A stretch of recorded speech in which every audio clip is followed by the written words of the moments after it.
Alright guys, I made it to Lake Charles, Louisiana, and I'm going to share with you guys the journey that's been and how my first week is gone. June the 8th was the morning that I was leaving. I had some emotional struggles with leaving my pups behind because I'm really going to miss them. Obviously my family, and then also leaving camp ministry. That was a little hard to leave, but I got to say goodbye to everybody, so that was good. So I was already struggling a little bit that morning, but we had left the house, got to Charlotte, finally got through TSA, got to my gate, and bam, flight was delayed. The reason this is a problem was because I had a connecting flight. So getting on the connecting flight, when I would have gotten off my first flight, since it was delayed, the second flight would have already been gone. So I was like, what am I gonna do? What am I gonna do? I was having like a whole kind of breakdown. And they were like, just go talk to the lady at the front of the gate. And she said that she could find me another flight. Just a one-way from Charlotte straight to New Orleans airport. So I was like, okay, good. So we got that all figured out. So I got on the plane, the ride was really fun. So we finally get on the ground. I go to baggage claim, but I got a text and it was saying, your bag is going to be arriving later on a different flight. And I was like, great.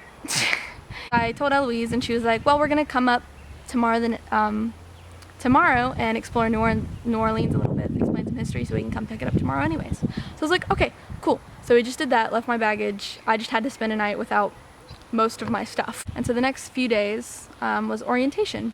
First we explored New Orleans. I got to learn about the history, some tragedies that have happened in the area, just for all of Louisiana as well. So that was a really good learning experience. So after we spent the day in New Orleans, the other days of orientation, it was more just training, basically how Reach Global and crisis response works.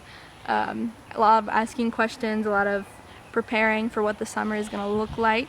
So after we got through some training, like devotions, getting to know each other a little bit, it was time for orientation to end. So Saturday morning, we had a 3-hour road trip here to Lake Charles. Now I'm currently at the church, so we're staying in the parsonage connected to the church because the pastor had moved out.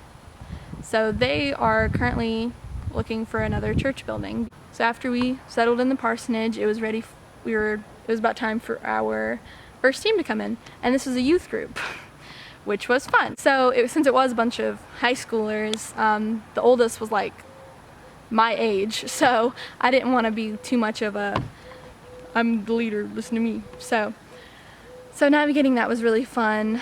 On the sites, I didn't connect with the youth as much, but in the evening times after we did night of prayer and trauma care training, I got to spend time with them playing games. I got to teach them a few field games that they really enjoyed. So I really got to connect with some of the ones who were more quiet, and just it felt a lot more natural. So I did get to connect with some of them, so that was really good. Our first week did really go good. We worked on, this is for the team that was here, you might know the houses. We worked on Miss Jacqueline's house and Miss Linda's house this week. I got to work on both. I spent 2 days at Miss Jacqueline's and then 2 days at Miss Linda's. Over this past week with the team being here, me and the interns have gotten to get even more close. We've shared some personal things, we've shared some really good things in common. We balance each other out well. So that's really been my week. I got injured. I got injured Thursday. I was on Miss Linda's site and we were nailing and sighting. So I was nailing in this nail and it wasn't going straight, so I was trying to hold it and hammer it in a little bit, and my hand slipped, and right here, kind of between my fingers, went straight into the hammer head. So I did get a good gap. I looked down at my hands after I'd hit it, because sometimes you hit things while you're working and you don't even realize it. wasn't painful, so I just hit it, and then I was trying to nail it in, and there was blood over both of my hands, and I was like, what is this? So I walked over to Mark, which he's in charge of the construction and all of that here. He's more of the director. I was like, Mark, I don't know what I did, but I did something. And he was like, go to the hose. So we hosed it off because I still didn't know where the injury was. And so we found out that it was right here. And it was a fairly deep gash. It's very small, but it's fairly deep. Eloise had to come pick me up, and she was like, what did you do? And I was like, just injured my hand a little bit, that's probably fine. So we scheduled me a little appointment because it wasn't super serious.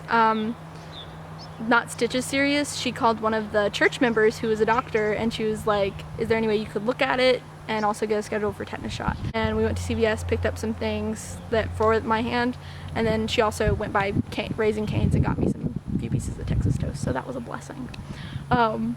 So we came back to the church, rinsed it out until the doctor's appointment. Now it's Saturday, and it's already healing up a lot for as deep as it was, so that's a blessing. Pray that I keep healing.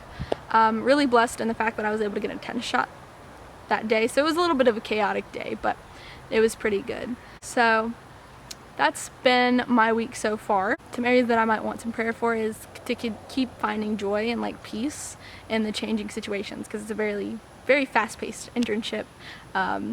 Just things change, and having peace in that. So if you guys pray for that, that'd be awesome.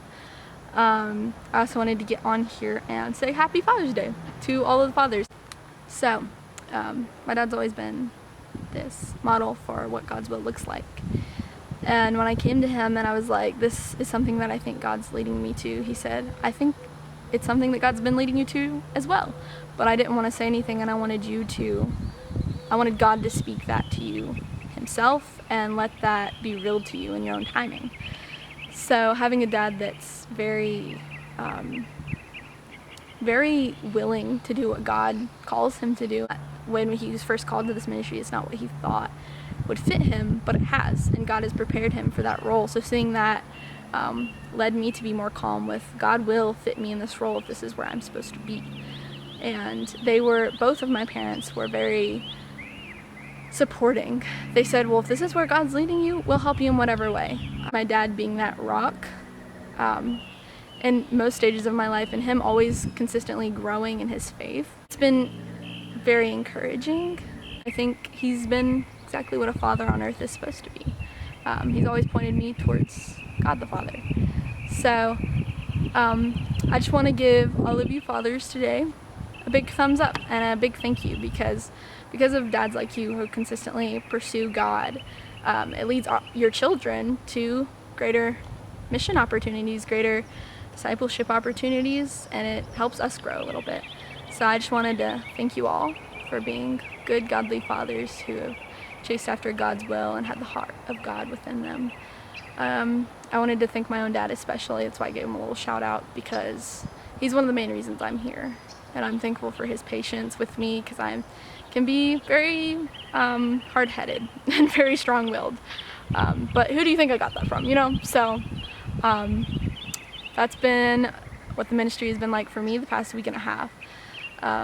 And I just wanted to thank my dad and all of you Christian fathers out there. So hope you guys have a good Father's Day. Hope you do something fun, relaxing, whatever Father's Day looks like to you guys. And I will be updating all of you soon on more stuff. So happy Father's Day.